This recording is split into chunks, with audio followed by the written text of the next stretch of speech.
Hello everyone, I bought this beautiful beef tenderloin. So I'm gonna show you how you can cook it and how you can use it in recipe with caramelized shallots, mashed potato and red wine sauce.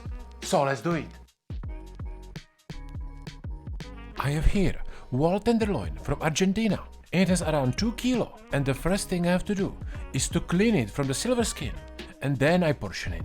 Your goal here is to cut out the least amount of meat you can. I split it into 3 parts. The middle part is the best one, so I will use it for my recipe and the rest I keep for later. And of course, here is already my food inspector waiting for his part, so let's give it to him. Now for the portioning, I roll the meat in the cling film, so this way it will be easier to cut the same pieces. So I roll it nice and tight and then cut 4 beautiful steaks.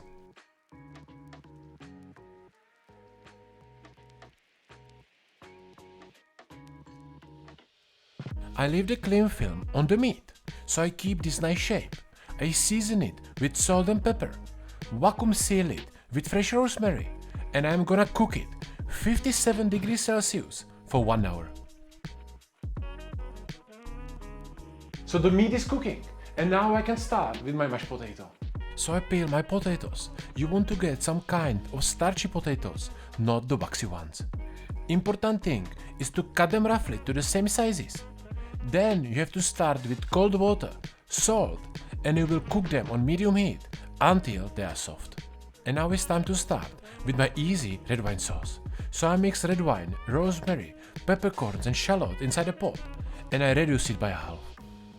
Then I add my beef stock and leave it on low heat to cook slowly. In the meantime, are my potatoes cooked enough? So I mash them with this tool and then I mix it with butter, salt and milk. The ratio of the butter and milk is up to you. If you put more butter, the mash will taste better, but if you put too much, you risk splitting the mash.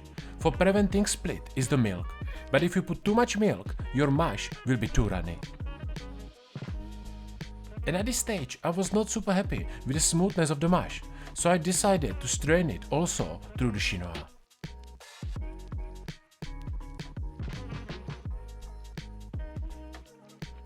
And then you can do beautiful quenelles like this.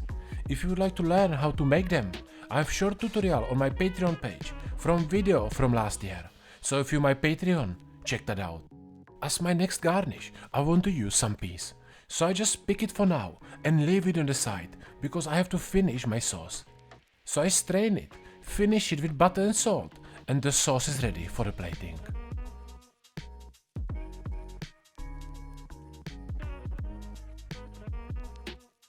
My last garnish will be caramelized shallots, so I cook them in boiling water for around 8 minutes and then I leave them to cool down on the side.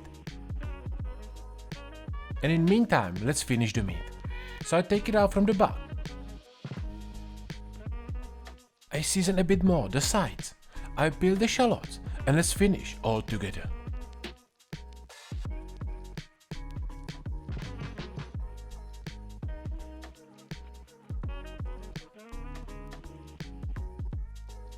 So in one pan, I sear the meat on high heat and in the second pot, I cook the peas for 1 minute.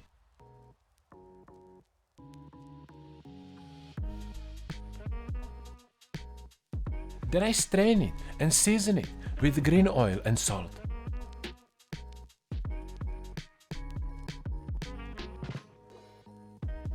Make sure you get nice color on the meat, even on the sides.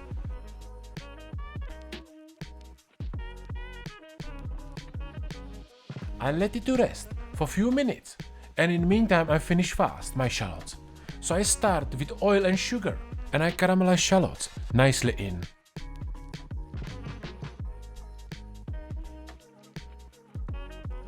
The last thing I have to do is to slice the meat and let's do the plating.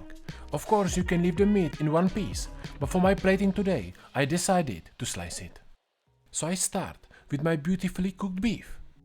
Then are coming 2 quenelles of my buttery mashed potato, caramelized shallots, blanched peas with green oil, some pea shoots, and I finish it with red wine sauce.